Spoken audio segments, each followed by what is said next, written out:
grandma who baked stars. Her cookies didn't just taste like home. They held the recipe for mending a broken heart.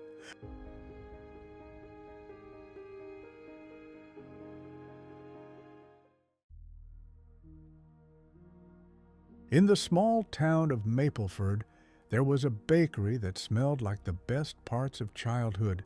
It sat on a corner where two quiet streets met, and winter always seemed to arrive first. The sign over the door read, "Stella's," hand-painted in curling gold letters, with a tiny star dotting the I. Grandma Stella had run the place for 50 years. Her hair was the color of flower dust, and her cheeks kept their own private summer. People said you couldn't walk past her window without feeling a little better, even on days when the sky wore its grayer moods. If you asked what made her cookies taste the way they did, she'd tap her chest and say, "A spoonful of patience, a pinch of listening, and butter enough to forgive yourself." Then she'd wink like that was a recipe card you could keep forever.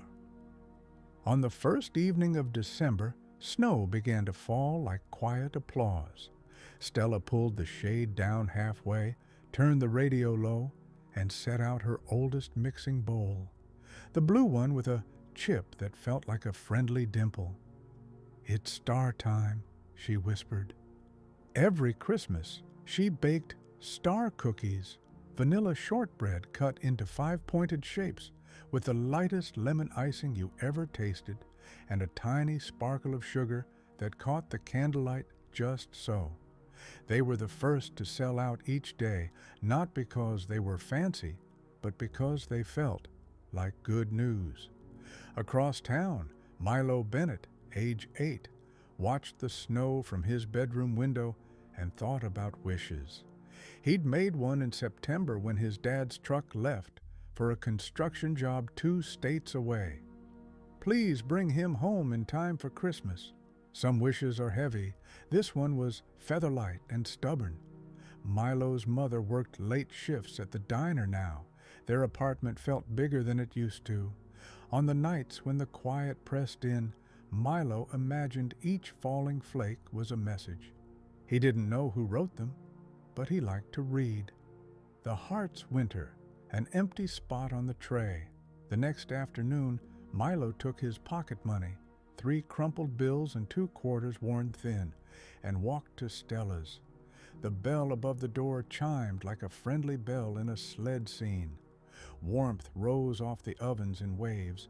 The case gleamed with sugared trees, gingerbread houses, and braided loaves with ribbons that looked like braids themselves. And in the center, on a silver tray, star cookies shone like small, edible constellations. "Afternoon, Captain," Stella said. She called all children Captain because it made them stand a little taller. "Weather's soft. You keeping up?" Milo smiled. "Trying." He counted out his coins carefully. "Can I get 2 stars?" She slid them into a paper bag and folded the top as if it were a secret. "One for now, one for later. That's the way." Milo looked at the tray. "Why is there always one empty spot?" he asked. "Right there, middle of the tray. A neat absence, like a pause in a good sentence." Stella's eyes softened. "That one's for the wish I haven't met yet." He blinked. "What does that mean?" "It means some cookies know where they're headed before I do." He didn't fully understand, but the answer fit him just right. He left with his bag and the feeling of light in his pockets. That night, he ate 1 cookie slowly and tucked the other in his dresser drawer, wrapped in a napkin-like treasure. Then he looked at the snow and whispered his wish again, just in case, wishes like reminders. Across town, Stella wiped the counters, turned off the big oven, and stood for a moment with her hands on her back. Time had its weight and its gifts. Tonight, she felt both. She set aside a single star on a saucer, laid a scrap of parchment over it, and wrote, "For the road home." She didn't know whose road, she just knew the feeling. The spark of wonder, the night, the lights flickered. 2 nights later, a wind pushed through Mapleford that made the power lines hum. Lights flickered, the radio stuttered. Somewhere, a dog decided to be brave on behalf of everyone. At Stella's, the ovens held steady, but the street lamps blinked and went dark. Stella said to no one. "Looks like candle baking." She lit 3 tapers and placed them around the kitchen. Shadows leaned over the bowls like curious ants. She mixed dough by feel. Cold butter and sugar rubbed together until it looked like snow that had learned softness. Flour, vanilla, a squeeze of lemon. She rolled it out and pressed the star cutter through as if making tiny windows. When the first tray went into the oven, she heard the bell over the door. The shop was closed, but the door wasn't locked. Mapleford had never taught Stella the art of fear. A man stood there, shoulders dusted with snow, hat in hand. His coat looked road-tired. His eyes looked hopeful and sorry. "Evening," he said, standing just inside like he didn't want to bring cold all the way in. Didn't mean to barge in. Stella recognized the feeling before she recognized the face. She'd seen it 100 times. The look of someone who'd been away too long from what wanted them. "Sit," she said, pointing to the small table by the window. "You've arrived exactly on time." He laughed once, surprised by the kindness. "I've been driving since dawn. Truck's been fussy, and every radio station is either static or carols. I never minded carols, but when you're alone with them, well." "Carols prefer company," Stella agreed. He held out a hand. "I'm Tom Bennett. I grew up 2 towns over. I'm trying to get to Mapleford Apartments. My boy's there. Been gone too long on a job and thought I could slip in before Christmas morning. Snow had other ideas." Stella's eyes brightened. "Tom Bennett," she repeated softly, tasting the name like a familiar spice. "And your boy's name?" "Milo." "Well then," she said, lifting the saucer. With the waiting star, "This is yours?" He frowned, gentle and confused. "Ma'am?" She slid the cookie toward him. "For the road home." He stared at it, then at her, then back at the star. "How'd you—" "Stars know things," she said, as if that were a perfectly ordinary fact.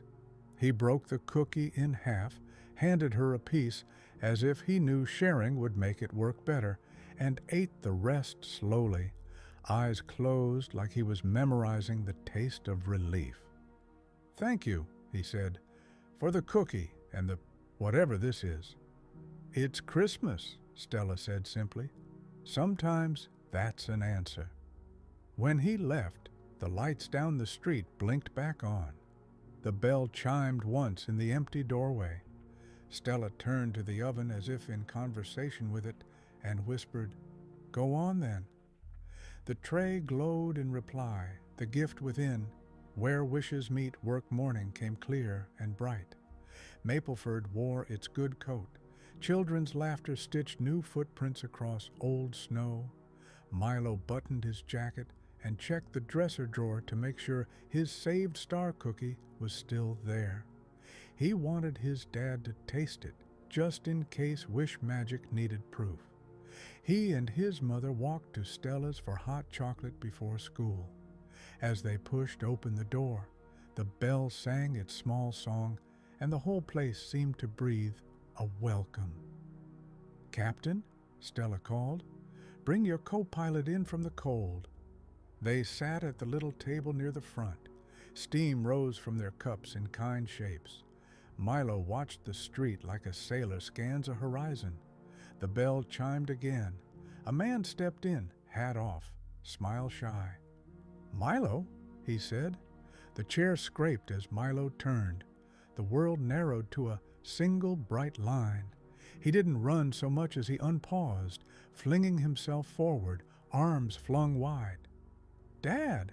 They held each other with that particular fierce gentleness families know, the kind that means, "I'm here, I'm here, I'm here." Milo's mother covered her mouth with her hand, laughing and crying in the same breath. Stella turned away to check a tray that didn't need checking and let her eyes shine undisturbed. When they sat, Tom pulled a small paper bag from his coat pocket. "A lady gave me something for the road," he said. "Told me stars know things." Milo grinned. "Grandma Stella," he said, like it was a title awarded by the town itself. They broke the last bites of the cookie together. Milo fetched the saved star from his jacket, unwrapped it like a ceremony, and held it out. "This is for you," he told his dad. "Tastes like coming back." Tom took a bite, closed his eyes, and nodded. "It does." Around them, the morning unfolded like a prayer that had learned how to smile. Customers came and went. Someone started a carol softly, and someone else joined on the second line. Stella refilled cups and pretended not to listen too hard. Before they left, Milo turned to the case and pointed. "Why is there one empty spot again?" Stella leaned her elbows on the counter. "Because there's always one more wish on its way," she said, "and I like to keep a place ready." Milo thought about that, then reached into his pocket and placed a folded slip of paper on the tray in the empty spot. "This is my wish," he said. "Not for me, for someone else." Stella didn't read it. Wishes are better listeners than readers. She slid the paper under the tray liner, the way you tuck love under a pillow. "Consider it held," she said. "The whisper of Christmas. The night she baked the sky." There was one more part of Stella's Christmas the town didn't know, not because it was a secret, but because some kindnesses slip under doors without knocking. On Christmas Eve, when the last customer left and the bell settled, Stella stayed in her kitchen and baked through midnight. She rolled and cut and glazed and sugared until her hands remembered every star they had ever made. She boxed them in 12s, tying each with red string. On top of every box, a small label. "Open when the night feels too long." She carried them slowly, carefully, down Mapleford's quiet streets, to doorsteps she knew would need them. The widow at the corner with the porch that always had a brave broom. The young couple with the new baby who wore exhaustion like a badge and a blanket. The choir director with the cough he lied about. The apartment where a boy had just gotten his wish and might one day need to lend it to someone else. When she returned to the bakery, the sky had taken on that pale, holy blue that only appears in the hour before dawn. She poured tea, sat on the stool by the mixer, and looked at her hands. Time had written its story there, so had love. She thought about how much of baking was waiting, letting the butter soften, the dough rest, the icing set. She smiled at the lesson she wished more hearts learned young. Most good things happen while you're letting them. Stella turned the closed sign to open, and just before the first footstep scuffed the new snow, placed a single star in the middle of the fresh tray and left one bright space empty beside it. Epilogue: The Recipe Card. In January, after the decorations came down and the streets remembered their regular selves, the town learned that Stella had tucked something else into every Christmas box, a handwritten recipe card. At the top, in careful script, Stella's star cookies for hard nights and soft hearts. Below, the recipe was simple enough for a child and forgiving enough for a beginner. At the bottom, in smaller writing, Notes from a long life of baking. Measure the flour with hope, not fear. Shake off what you don't need. If the dough cracks, press it back together gently. Cracks mean you brought it this far. Save a spot on the tray for the wish you haven't met yet. Eat the first cookie warm. Share the second. Save the third for when you forget why you started. When in doubt, add light. Milo kept his card on the fridge with a magnet shaped like a snowflake. Some nights he'd trace the last line with a finger and say it out loud to see if the room brightened. It always did. As for Stella, she kept baking. Through winters and thaws, through ordinary Tuesdays and the kind of days that arrive with trumpets. Mapleford aged around her, and because of her, softer at the edges, braver in the middle. And if you walk past her window on a snowy evening and see that one tidy, empty space on the star tray, don't worry.